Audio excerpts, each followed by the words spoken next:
Journalist and broadcaster Benjamin Butterworth and GBNews contributor and comedian Leo Kearse. But let's get those headlines now with Sam Francis.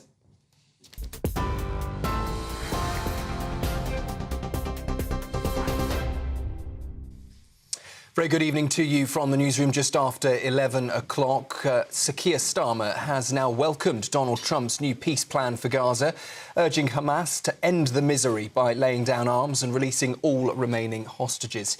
The Prime Minister says the President's 20-point proposal is profoundly welcome and praised Trump's leadership in pushing for an end to the conflict.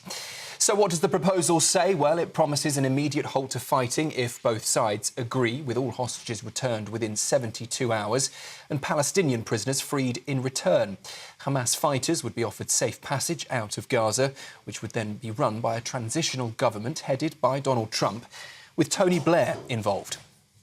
And we'll have a board, and one of the people that wants to be on the board is the UK former Prime Minister, Tony Blair. Good man, very good man. And some others, and they'll be named over the next few days. And it'll be quite the board. Working, everybody wants to be on it now. Hamas, though, say they haven't been formally sent the plan, and Netanyahu said earlier if Hamas rejects it or doesn't follow through, Israel will finish the job. But if Hamas rejects your plan, Mr. President, or if they supposedly accept it and then basically do everything to counter it, then Israel will finish the job by itself. This can be done the easy way, or it can be done the hard way. In other news tonight, Home Secretary Shabana Mahmood has unveiled tougher migration plans at the Labour Party conference. She said earlier today that migrants must now earn the right to live in the UK, with the wait for indefinite leave to remain doubling to 10 years. The changes could also hinge on tests like advanced English clean criminal records. It comes as Reform, ahead in the polls, vow to scrap the status of indefinite leave to remain altogether, a policy that the Prime Minister has branded racist. Well, here's what she had to say earlier. She addressed delegates.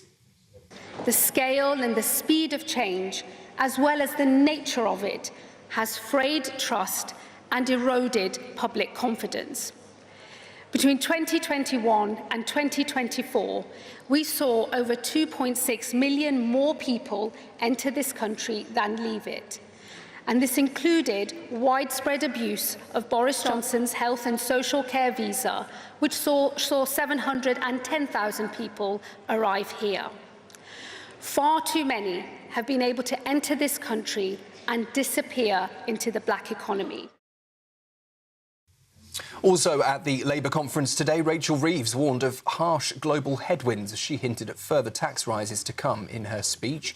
The Chancellor said she would not take risks with the trust placed in the Labour Party, but did admit her choices are being made harder by wars, tariffs and rising borrowing costs.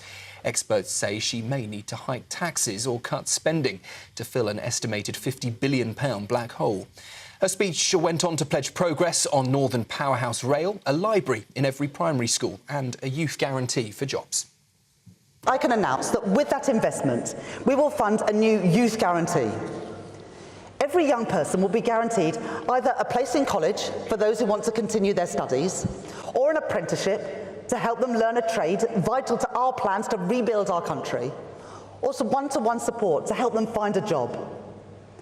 But more than that, our guarantee means that any young person out of work, education or training for more than 18 months will be given a paid work placement. And Jaguar Land Rover says it plans to restart some manufacturing in the coming days after a major cyber attack shut down production earlier this month. The car maker says a controlled and phased restart is underway, with parts of its operation returning. All manufacturing had been paused since the start of September after hackers targeted the company. JLR admits much work is still needed, but insists recovery is firmly underway. Those are the headlines for now. Join us again from the newsroom 9:30 tomorrow morning. For now, though, plenty more with Patrick.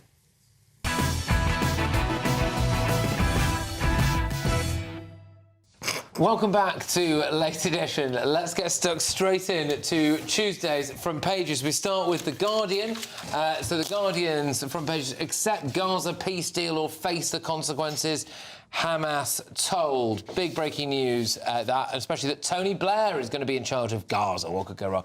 The next newspaper we've got here is The Sun. J.K. Rowling and the Gobful of Fire. It's the best front page of the day in terms of... Gobful of ire, it is, actually. Oh, sorry, Kelvin. That's where the gag is. But anyway. Thank you. Sorry, Cal. Just point that out. In a way, fire would have worked as well. It would have worked. Yeah. Whatever. Anyway, so this is J.K. Rowling versus Emma Watson over the old trans debate. The Eye, Reeves signals tax hikes as workers face stealth rise of more than £600. It's the first of a series of newspapers that are going after Rachel Reeves, the tax machine. Let's go to the Metro. Things can only get bitter. Gloomy warnings by the Prime Minister and the Chancellor. Tax rise fears. There we go. The Daily Express.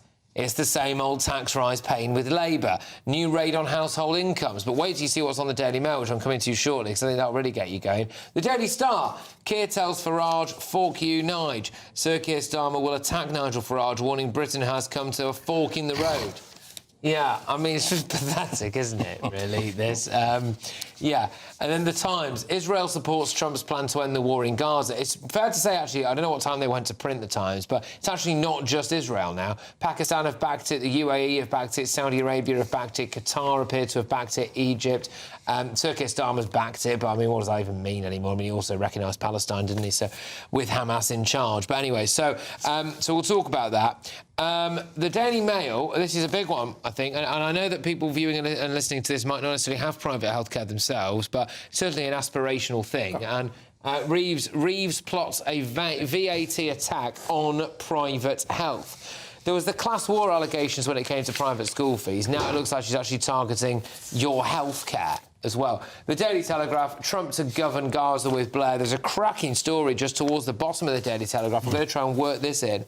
Gold-plated pensions for councillors, despite record tax rises. So councillors are going to be handed gold-plated pensions.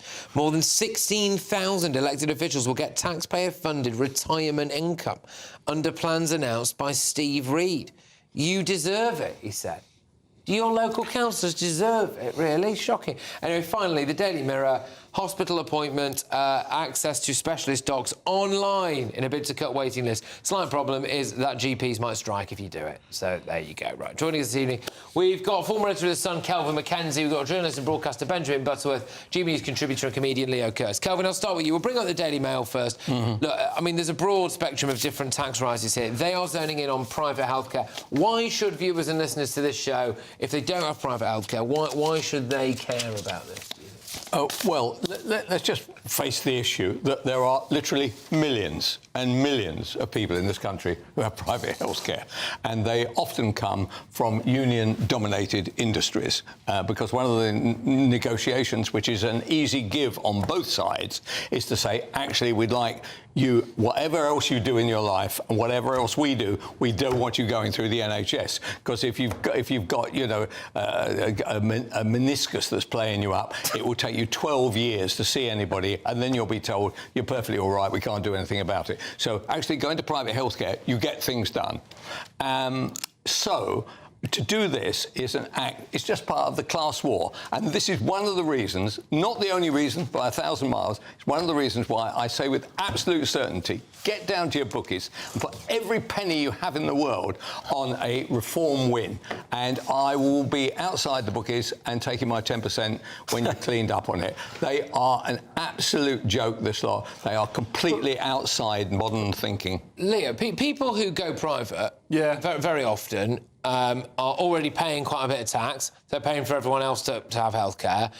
And they're taking themselves out of the NHS backlog in order to go private. Exactly. This is why this is such an idiotic thing. If you tax people out of being able to afford private healthcare, they're going to be a burden on the NHS, and then you're going to have to pay for them there. It's the same as the private schools. When people take their kids out of state education, it frees up spaces for all the millions of kids coming across the channel as chain migration or whatever. I don't know. I think what the government needs to do is slash spending. The government splurges so much money on nonsense. We get told, oh, there's austerity. There hasn't ever been austerity. We desperately need austerity. The government's got so much money. I'm not talking about the billions it spends on migrants or diversity coordinators or whatever. You know that band Kneecap that hate Britain and hate the government? The government gave them £2 million to make a film about how much they hate the government. I mean, is that not just like how much extra money do they have that they're sloshing it around like that? Yeah, go on, Patrick. I mean, is this just cynical class warfare? They've come for the private schools.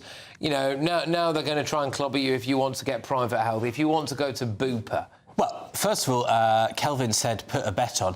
One of the things Rachel Reeves has said she may well put tax on is betting. I tell you, it's an absolute... Do you know the effect it'll have? I don't want to get into the technical on this, is that the odds will work against you, as they have already worked against you if you voted Labour last time. Do you know the funniest thing? You cannot find anybody, with the exception of Ben, you can't find anybody who's ever voted Labour now. They have dug a rather large hole and they're stuck in it and they're never going to admit to anything.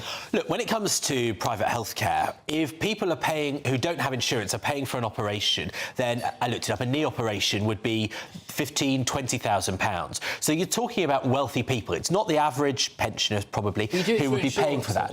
Right. So, but actually, there's been an increasing number of people without insurance who are just paying for operations. People self-pay because it's too expensive to have. And they haven't got long to wait. They haven't got long. Mind you, I paid, right? Exactly. I paid £3,000 to have my rear end looked at recently. I know this is a thing. I paid £3,000 not to look at. Well, this is exactly... How much did the doctor pay? What the doctor said. The doctor said when he stuck the thing up my rear end, he said, you know, people would pay a lot of money to do that to you. Well, anyway, I think that's sorry about that. I tell you what, actually, I digress. given the fact that the Labour conference is in Liverpool, you could have queued up there and there would be a queue round the It corner. would be far worse than... Yeah, exactly. Yeah. But I think, so you know, I don't accept that this is not a fair way to find the money, because you're looking at people that have got a very nice deal out of society, and I think people that have got 20 grand for a knee operation or a lot more for another operation are not the people that are struggling. The people who got a nice deal out of society are the people who are getting their health care for free despite not lifting a finger to do any work. I think the people who've got a rough deal in society are the people who are going out generating wealth, generating jobs, and then still having their lifestyle taxed out of existence. And what are they going to do? They're not going to work as hard. You put a tax on sugar to stop people eating sugar. What happens when you put a tax on income? It stops people going out and earning. Well, there's already a tax on brains, because we haven't got any in this country. Just to be clear, 90% of people in this country do not have private healthcare of any description. And so you're looking at people with the most, and I think that is the fairest place to put the burden. That's nearly 7 million people who do have it. Don't come for people's healthcare. Seriously, just don't. That should be an untouchable thing. If you've got the money and you want to go private, let people do it. Seriously. Do it, but don't think you get tax exemptions. People feel like the government is literally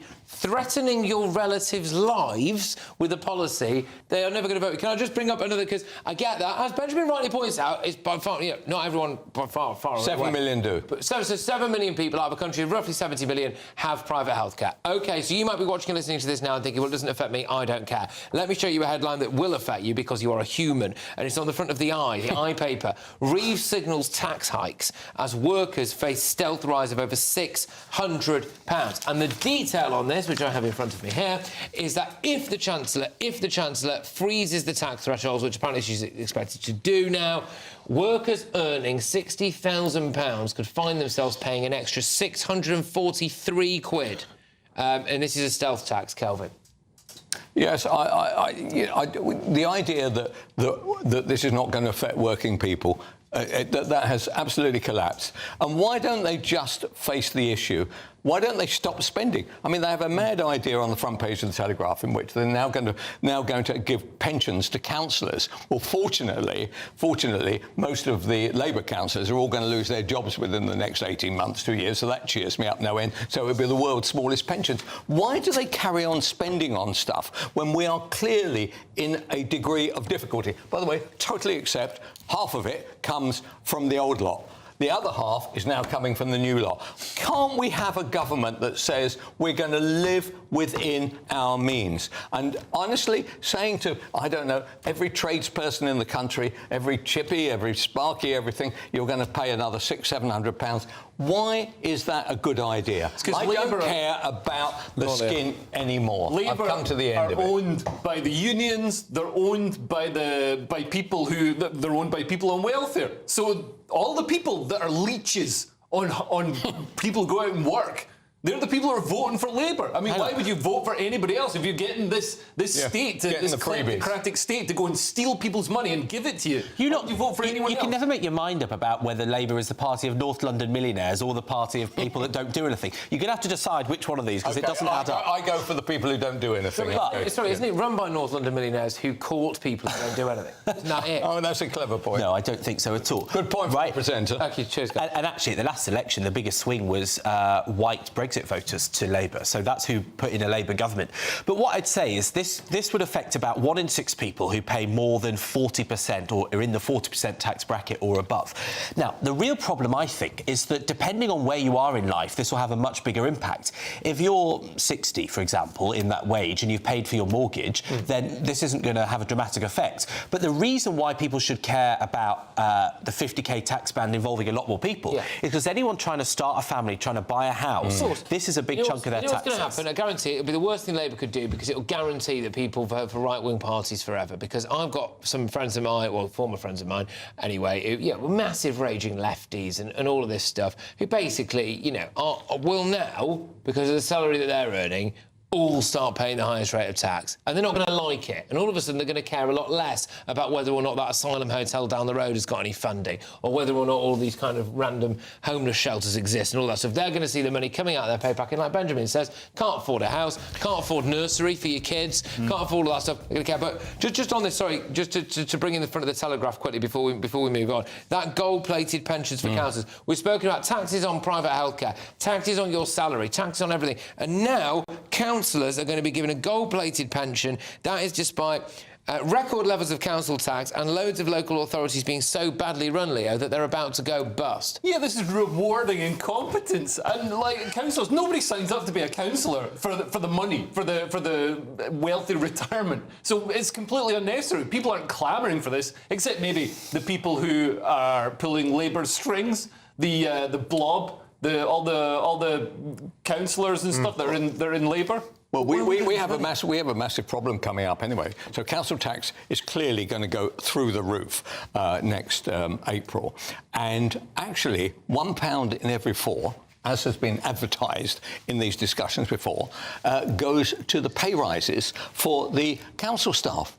I mean, why don't you just turn around and say, do you know what? No pay rises for council staff now for the next 2 or 3 years. And if you want to leave, please be my guest. The exit's over there. We can't carry on paying people. Now, why councillors? Are you in favour of it, Ben? Generally, I'm against giving pensioners more money, so no, it doesn't ring bells. But, I mean, you say people don't become councillors for the money. Most places, you get maybe 9-10k. In Glasgow, they get an allowance of £25,000, which, especially in Glasgow, must go quite far. The chief executive... OK, in Elmbridge, it's $4,500, so... Yeah, but it ranges a lot. Sorry, but look, the chief executive of, Newham Council is on 231 grand a year. Islington Council, 185 grand a year. But hang on, 276 grand a year for the Westminster Council chief executive. I mean, that makes me feel sick. No, it doesn't make me feel sick at all, because if you run one of those councils you've mentioned, where probably about 500,000 people live in Westminster or Newham, that you're running a massive organisation for which that is probably below the private sector salary. What do they do with that money? I mean, they literally run advertising campaigns for people who can't speak English. About the chief executive of Westminster Council was one of those that decided, and has just decided, that anybody who lives in a council house in Westminster never, ever has to leave, and under some circumstances may in fact be able to pass it on through inheritance to their kids. And by the way, that's all just sailed through. So this bloke is sitting there saying, are you a lefty? What mad ideas have you got? Yes, we'll rubber stamp that. Oh, sorry, I've gone way over here. But anyway, that's what I do. So, coming up... No more fear. Trump Gaza is finally here. Trump of Gaza shining bright. Golden future, a brand new life. Feast and dance, the deal is done. Well, it looks like Trump-Gaza might actually be happening. There's a peace deal on the table for the Middle East. I'll have the very latest on that huge international news when we come back. Stay tuned.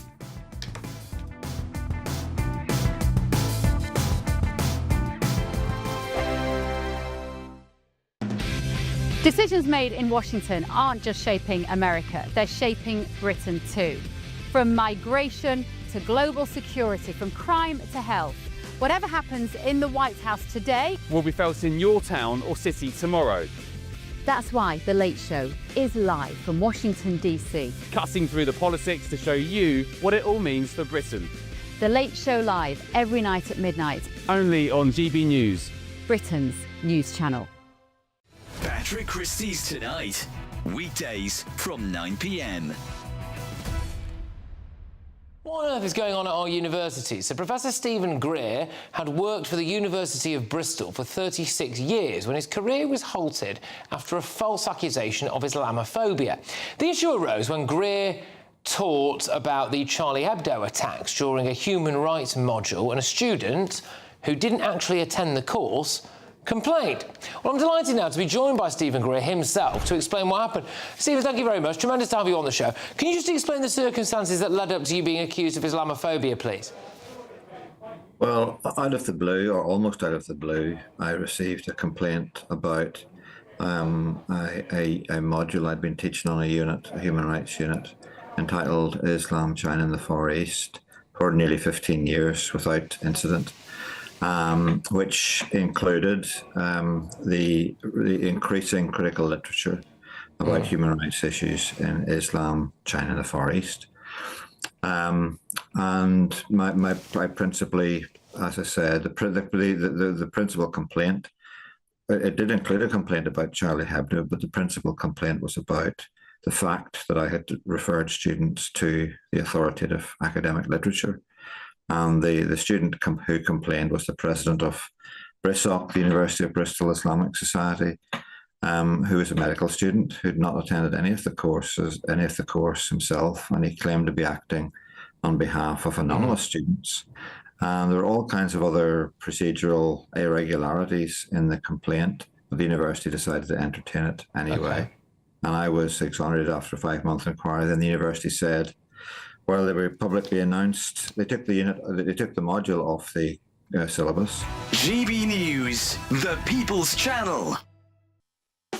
You want to know what's really going on in the corridors of power? Labour don't know what to do with you half the time, and that makes you quite lethal in the chamber. Get behind the headlines with Chopper's Political Podcast. Join me, Christopher Hope, as I sit down with the great and the good of British politics. We'll see where this ruling takes us. These are the stories shaping our nation. Chopper's Political Podcast, available now on all platforms. Listen in and stay ahead.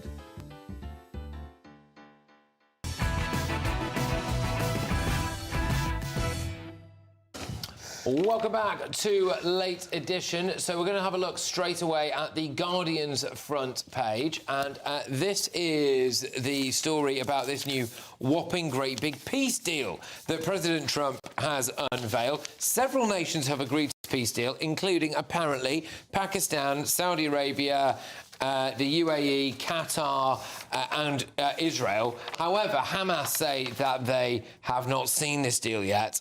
The deal itself, let me just get some detail for you on what it is, because I think that's important. So what it will see is that within 72 hours of Israel agreeing, which is now, all remaining Israeli hostages held by Hamas, both living and deceased, will be returned. In exchange, Israel will release 250 prisoners and 1,700 Palestinians that have been detained as well. There'll be a new international transitional body called the Board of Peace, chaired by Trump and apparently Tony Blair as well, who are essentially going to run Gaza. Hamas will not be allowed to have any political role there, and any of their authorities or people will be allowed to leave Gaza and go to another country and will apparently not be slotted on the way out. There's also going to be a reconstruction and economic development plan, and that's kind of the gist anyway, isn't it? So that's what you get. So Israel have agreed to that. But the news that Tony Blair was going to be in charge of Gaza didn't go down well with everyone. Blair shouldn't be anywhere near Gaza. the idea of this kind of colonial era stuff, this, like a viceroy being appointed to run Gaza, like the Palestinian people are not capable of running Gaza themselves. This is absurd. Funny. Calvin, what do you think about this new peace deal? Well, it's not often that I agree with Jeremy Corbyn, but I mean, it is totally absurd. And the other thing is, this deal will not happen. A version of this deal may happen, but the idea that one of the aspects of it that you haven't dealt with currently is the fact they've got to give up all their tunnels, right? Well, they have more tunnels than the London Underground. I mean, it's a serious number, right? They're more likely to be running as well. Do you know what? You're quite right too. Perhaps next time they go on strike over here, we get some people from Hamas to run it. Actually, no, all right then. Moving on. So I find it. The thing I will admire is how Blair manages to pop up all over the place, giving his views about whether it's digital cards or what I said in 1979 turned out to be true, and what happened in '83 and everything. And now he's finally done it. I tell you what, the good news is if he's out there, right, if he's out there in the middle of Gaza, the chances of him then having a view about anything that's going over here is fantastic. It's a very dangerous job, and I don't think he'll do it. Sorry, but practically speaking, is it Tony Blair? Tony Blair what? Lives in a... I just swore then, sorry. Lives in a house in Gaza with Cherie for a bit. Who turns up looking like a waxwork of They do a show, a TV show, Homes Under the Hammers. Hey. Or Cherie and Sharia. The jokes write themselves, but I mean, Tony Blair running Gaza, when I heard that, I thought, haven't these people suffered enough? But then, I don't know, I mean... Can you imagine? Maybe this is Netanyahu's plan. I mean, after Blair destroys Britain with devolution, faith schools and mass immigration, now he can destroy Gaza, knock down the remaining 30% of buildings that are still standing. Bring back Hamas. Bring back Hamas. But I think it's a good idea. Not to make everyone laugh more than they have already. But honestly, I do. Tony Blair has an excellent record on foreign relations. He's the guy... he's the guy... Hang on, get a grip. He's the guy who ended the genocide in Kosovo and created that state. And let me tell you, I've been to Kosovo. They have streets, they have huge billboards to this day with Blair on them because they're so grateful. Is his name? Tony Blair. We used to have a street. We took them down. This is true. I imagine most people don't know this. In Kosovo, they're now 20-year-old men called Tony Blair, as in Tony Blair, and they call Madeleine after the former US politician Madeleine Albright. Now, so you've got Kosovo, you've got Sierra Leone, you've got Northern Ireland. He's Sierra done it Leone, that oasis of peace and stability. There are actually also Tony Blairs in Sierra Leone, so these people are around the world. Well, they'll be coming here soon, so and the truth is that his governance initiative advises governments all around the world, and they're all very grateful. They all say good things. And so, look, you only hate him because he beat you right-wingers for 10 years straight, right? The fact is, Tony Blair is an exceptional leader, an exceptional Prime Minister. Murdoch actually hates him for another reason, which you can probably get from the Mail on Sunday if you look it up. He felt that Tony Blair. I know what you're going to say. He thought that the friendship had got too close. Between Murdoch's third wife and him. But I don't know whether that's true or not. But Murdoch does, and he said it to me personally. Grief! Right. Well. So he could. It'd be all right. It'd be all right in Gaza because you can have as many wives as you like. Nobody involved in that, including one of the richest men in the world, is here to... no, he told me. All right, Calvin. Right, Times, for what it's worth as well, have also carried this story. Israel supports Trump plan to end the war in Gaza. Apparently, they're going to have to... Hamas are going to have to accept the deal or face destruction. So, conceivably, we're 72 hours away from finding out whether we've got peace in Gaza or Gaza doesn't exist anymore. So, about time we brought it to a close, I suppose, isn't it, really? Right, loads more coming your way, including on the front page of The Sun. There's a bit of this. I just don't know what else to do other than hold these two seemingly incompatible things together at the same time and just... hope maybe they will one day resolve or co-join themselves, and maybe accept that they never will. Well, J.K. Rowling's on the front of the Sun, J.K. Rowling the gob full of ire, and we've got Josh Howie coming on, GBNews' very own, because J.K. Rowling has today retweeted a clip from Josh Howie's show on GB News about this very story. Stay tuned.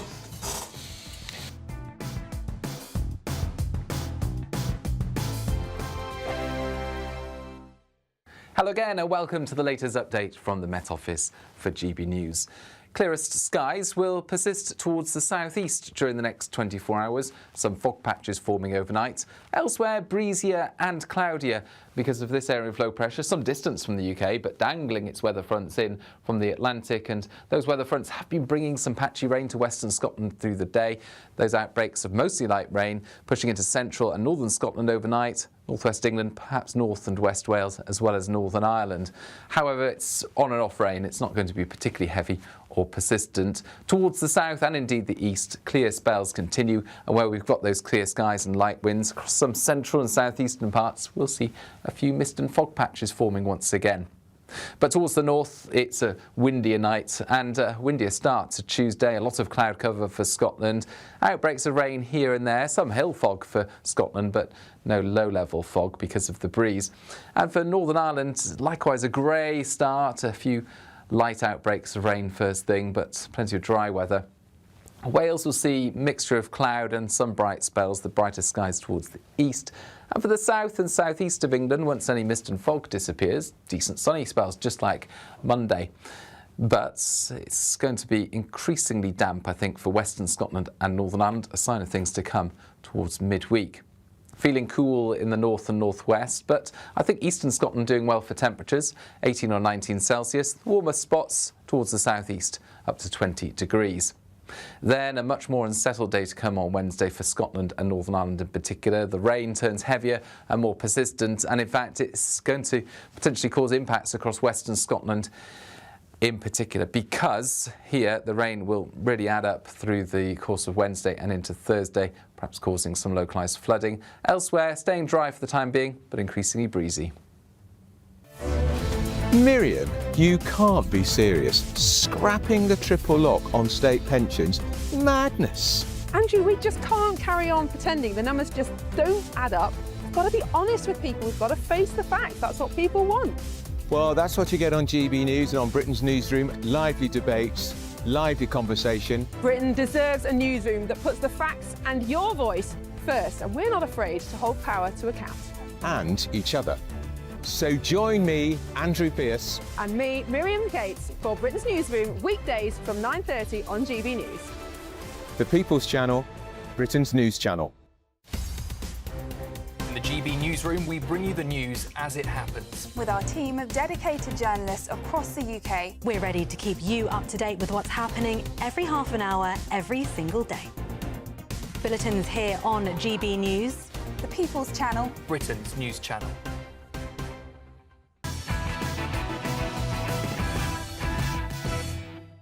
He doesn't. Welcome back to Late Edition. Now, Harry Potter author J.K. Rowling has launched a fierce attack on actress Emma Watson. It's on the front page of The Sun, declaring her being ignorant of how ignorant she is.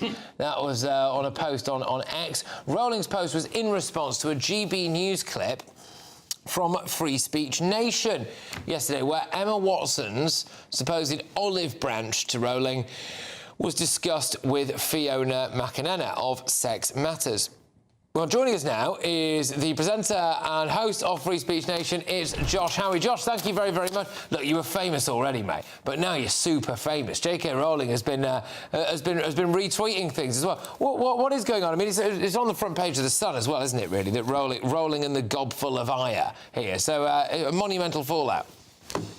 Well, to suggest a fallout would be to suggest they have any kind of real relationship. But I think the reason why so many people have sort of resonated and why her post has spread so wide is because it's representative not just of what she's been through, but what a lot of, and it's mostly women and mostly left-wing women, have faced over the last 10 years or so of just vilification for standing up for their rights. So I think for her to sort of call out what this kind of betrayal of other people, in this case Emma Watson, who was sort of pushing this ideology, I think a lot of people that, like I say, that resonates with.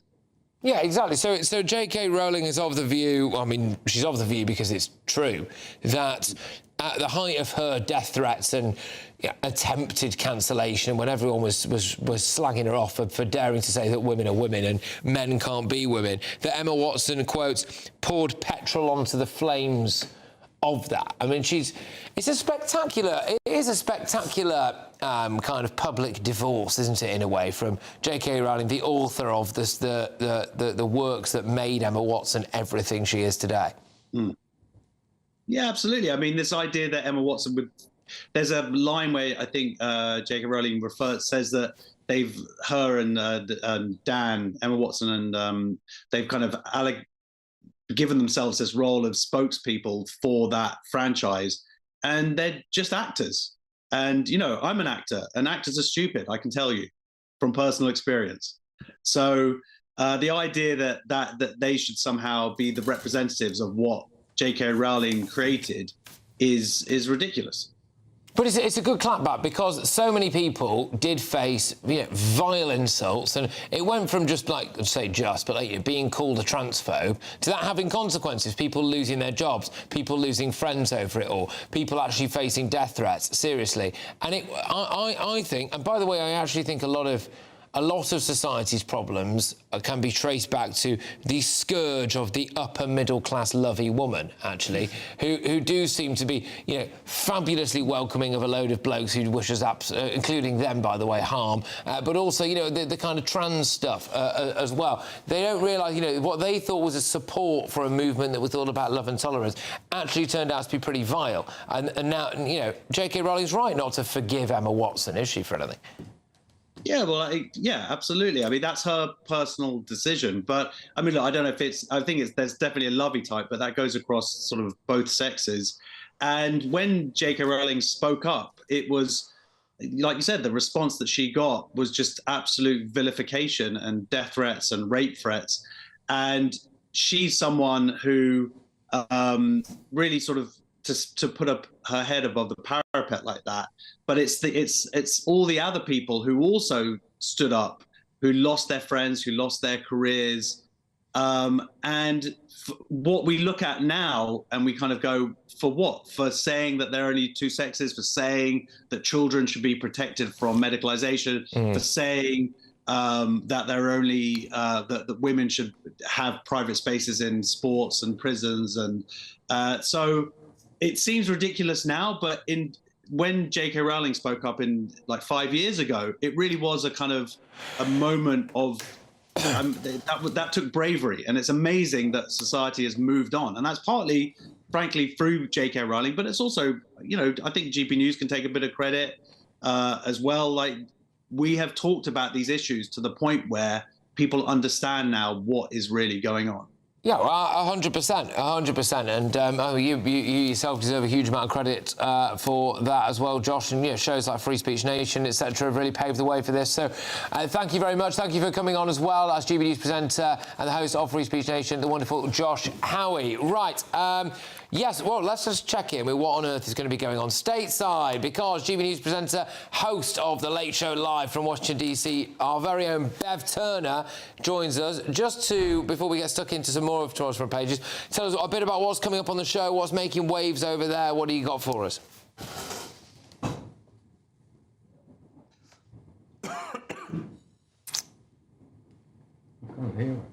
Oh, I think we're just having... Sorry, Bev. We're just having a slight issue with Bev's microphone. You're back. You're with us, Bev. Sorry. Start again. It's all right. I was just saying, Donald Trump was saying, so maybe it's one of... OK. All right, tell you what, look, really sorry. We're going to have to knock that on the head. Not sure what's going on there. Unfortunately, we can't get Bev Turner's microphone to work for now. We'll come back to that as and when, but there we go.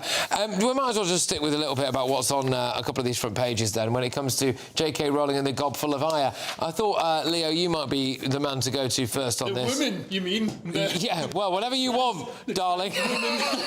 No, it's interesting to see all these people that were such staunch gender ideologies. Like Emma Watson was absolutely certain that anyone who said they were a woman was a woman. Anybody who doesn't agree with that is an absolute hateful Hitler-like bigot. And now they're having to backtrack because it's become apparent that actually women like me aren't real women.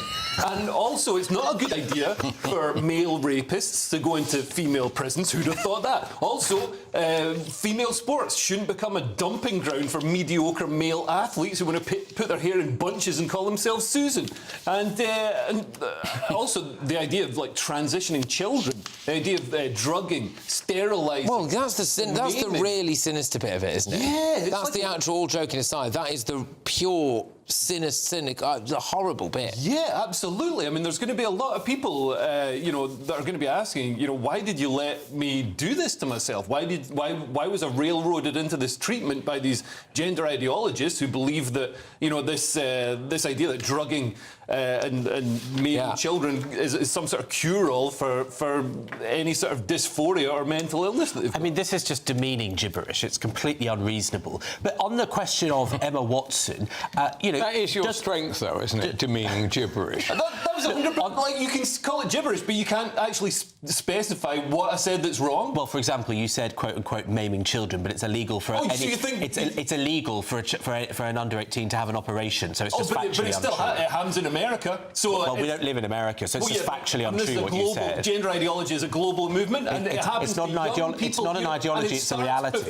It starts before they have the treatment. They don't get the gender surgery on day one of walking into that office. It's years of a waiting list, and you're not eligible. Years of being railroaded into this treatment. You think nobody regrets it? You think it's like it's a good idea to drug and maim children? I think people should be allowed to live their lives with themselves. They should be allowed to be mentally healthy. They should be allowed to be who they are. We know transgender people exist. They've existed in every walk of life, in every country, in every point of history. And you are trying to undermine people that are trying to lead healthy lives. Do you think I'm a woman? I'm a woman. Obviously, you're not. But so what's the difference? I'll tell you, there's something. So what's the difference? There's something called common sense, right? Which is that when people have spent years of their lives,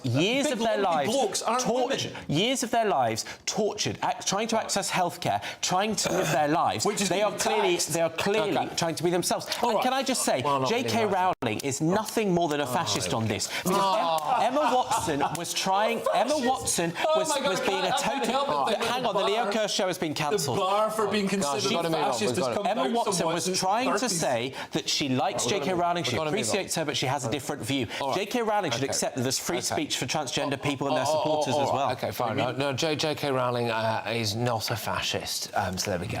Right, coming up in just a moment, Calvin McKenzie, who's sitting right here, has a big exclusive for us. It involves housing. I think, is it Afghan migrants specifically? Yeah, Afghan. Syrians. And Lebanon train in there? Any migrant that happens to get off the train at Weybridge. Right, great. Look, it's a big story. This should get more attention. We're going to give it more attention when we come back. Stay tuned.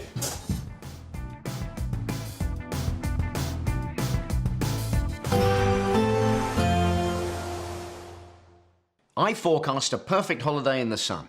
Weather looking good then? For sure, and no worries about our travel insurance. All Clear Travel Insurance sponsors GBNews Travel Destinations Forecast.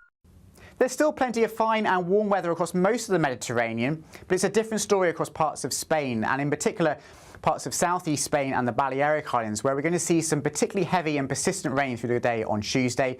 Flooding is possible in places and warnings are in place as well. Scattered showers across parts of Italy, the Balkans and Greece, but many places staying dry with some sunny spells. And through the next few days, it stays largely fine with a mixture of sunny spells and cloud and temperatures around average. All Clear Travel Insurance sponsors GBNews Travel Destinations Forecast.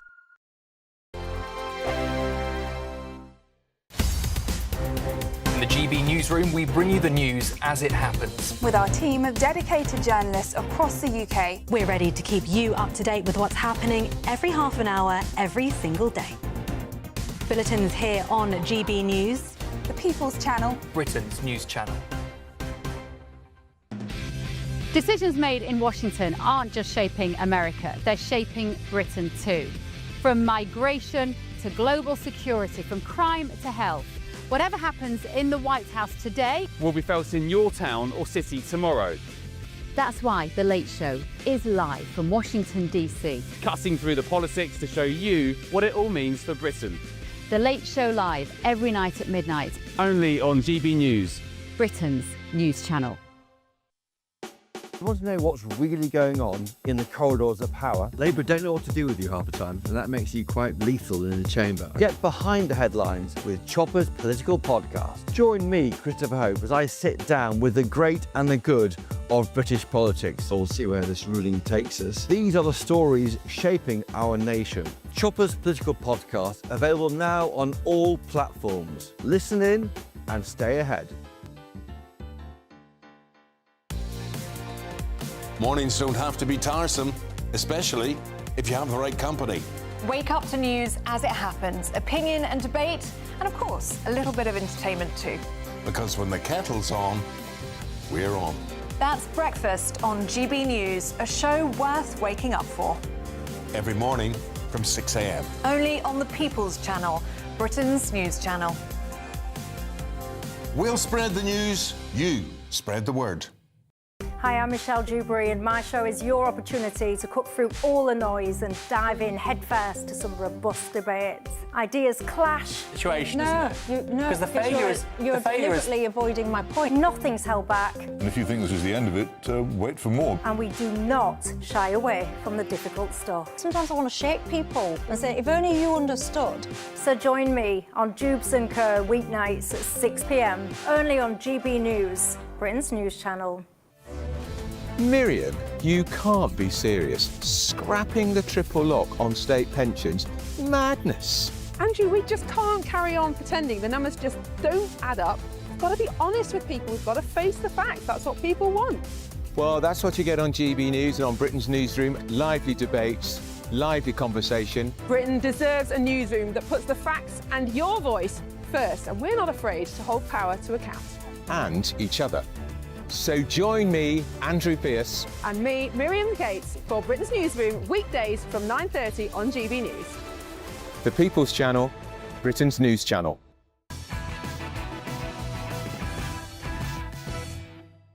Welcome back to Late Edition. I'll give you a final run-through of all of the newspaper front pages shortly, but quickly, Kelvin Mackenzie's brought an exclusive to the party. Kelvin, what's the story?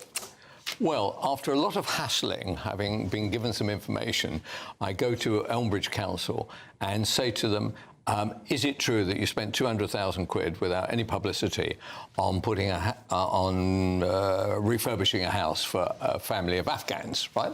200,000, not quite a lot of money. And what's come back is slightly different and much worse.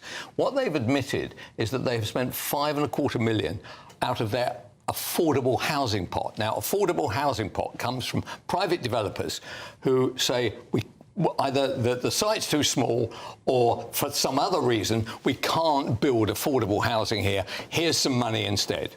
So that money's gone into there. So you would expect the council then to take that money and do stuff with it, whatever it happens to be. Put up some housing, do some refurbishing, spend the money. $5.25 million, quite a lot of money. Instead of that, they took the $5.25 million and they bought 23 homes for migrants, Afghanis, Syrians, etc., and have bought another 3 recently specifically and 100% for the Afghans. And they've admitted all this. And what they've said is, look, at the end of all this, once the Afghans and the other migrants have gone, this will be our housing stock, and that's a good thing, right?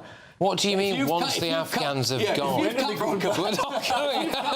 If you've come from Kabul, right, and you're now living, honestly, I live there, I'm the only downside, right, to leafy stockbroker. They're going to want asylum from you. They're not going to go anywhere, or Eshell, or Clayco. Sorry, this is just a... Can you just explain it very quickly to my viewers and listeners how nice this area is? Oh, yeah. Well, with the exception of me living there, honestly... No, but this is Stockbroker Belt. It is, yeah. It's a lovely area. But look, what happened was when I tweeted it, I managed to kill the bloody thing at the same time. Thanks very much for your technophobe I am. Right, it exploded. And the reason it exploded is because every single person says, well, that's strange. I wondered where the money came from those houses being bought. And that is what's happened. They've taken the affordable housing pot, which should be housing your children or your mum or something like that, and they've given it to people who have come into the stuff that we were told wasn't happening. Yeah, well, I think this is a good thing, to be honest, because, I mean, issues like this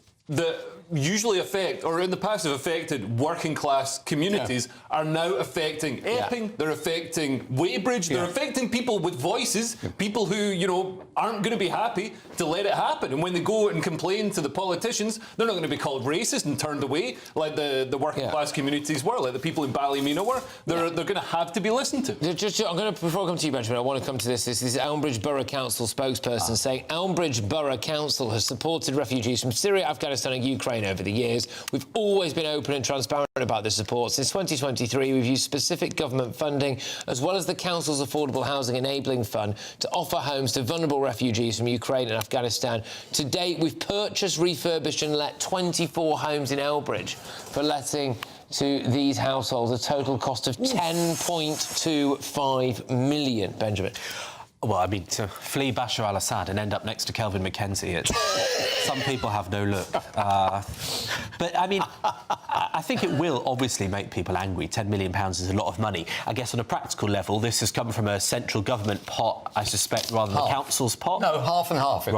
It's half and half. So I agree with you. The government does one thing, but actually, locals, £5.25 million. That is a lot of money. I'm sorry. For a place like Elmbridge, which is quite a small place. I'm sorry, you can't. I'm sorry, you cannot. Under, well, I would argue slightly clandestine means, take several £1 million out of a local council pot and put it entirely towards housing Afghans in the Stockbroker Belt. And then expect that to be fine. And then the council's going to be like, well, we need to put the council tax up because we don't have any money. Like, this is where your money's going. Why are you spending the money like this? And you're paying the council tax for the Afghans.